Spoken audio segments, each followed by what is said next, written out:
Bonjour, bonjour. Alors maintenant qu'on a bien démarré sur SchoolNet en tant qu'enseignant, la dernière chose qui reste, qui est un peu importante à apprendre, ça serait d'utiliser le registre d'appel.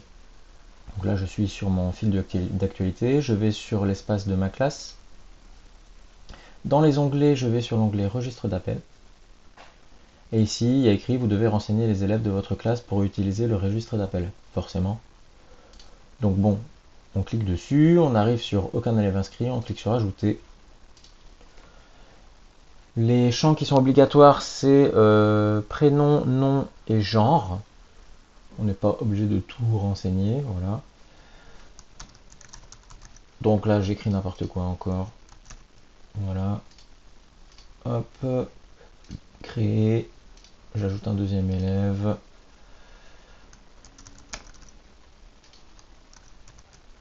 Voilà. Hop, créer. Et j'en rajoute un troisième. Hop.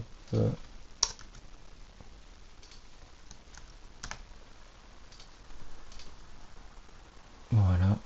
Créer. Ok. Bon, on passera sur le fait que les filles sont roses et les garçons sont bleus. Une fois qu'on a fait ça, ben, pour répondre, pour remplir son registre d'appel, on clique sur appel du matin. Par défaut, ils sont présents. Si jamais ce n'est pas le cas, on peut cliquer sur l'enfant en question. On met absence injustifiée si c'est le cas, ou absence justifiée si c'est le cas, ou retard. Bien sûr, on peut remodifier par la suite. Voilà. Et on va mettre comme ça.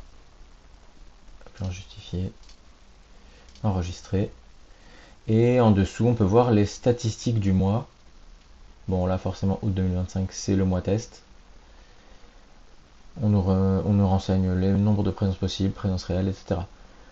Je précise que le registre d'appel de SchoolNet ne remplace pas le cahier d'appel. Le cahier d'appel, c'est un document légal. On doit le remplir. SchoolNet, c'est un moyen numérique qui rend la chose plus pratique. Donc vous pouvez copier les statistiques directement dans votre cahier d'appel, ça vous évite de faire un petit calcul. Voilà, mais il ne faut pas oublier de remplir votre cahier d'appel quand même. Voilà, SchoolNet, c'est uniquement pour la communication. Communiquer entre les enseignants et le périscolaire, par exemple, pour savoir qui est absent tel jour à telle heure. Alors, petite précision très importante, si vous choisissez de remplir le registre d'appel et de le communiquer à un service périscolaire, alors là, il va falloir paramétrer certaines choses pour que le service périscolaire puisse accéder à cette information. Donc, sur votre page de SchoolNet, vous allez aller sur votre espace classe. Voilà. Ensuite, vous allez retourner dans l'onglet configuration tout à droite.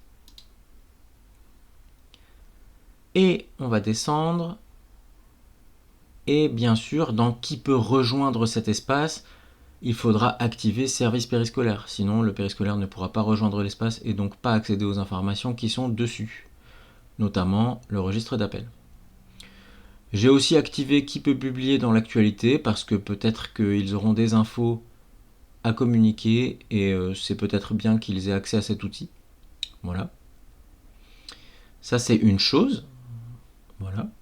L'autre chose très très importante aussi, et là je vais rejoindre l'onglet membres pour vous le montrer,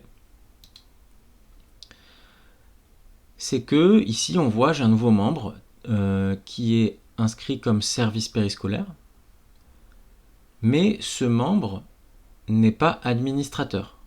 Or, seuls les membres administrateurs peuvent accéder au registre d'appel. Donc, si vous voulez communiquer les informations de votre registre d'appel pour que le périscolaire sache qui sont les enfants absents tel jour, vous devez passer le service périscolaire en administrateur. Pour ce faire, il suffit de cocher la personne concernée et de cliquer en bas à droite sur Passer administrateur. Ensuite, on clique sur Confirmer et le membre est maintenant administrateur. Voilà. N'oubliez pas de réaliser ces 2 étapes, sinon ça ne va pas fonctionner. Voilà, c'est tout.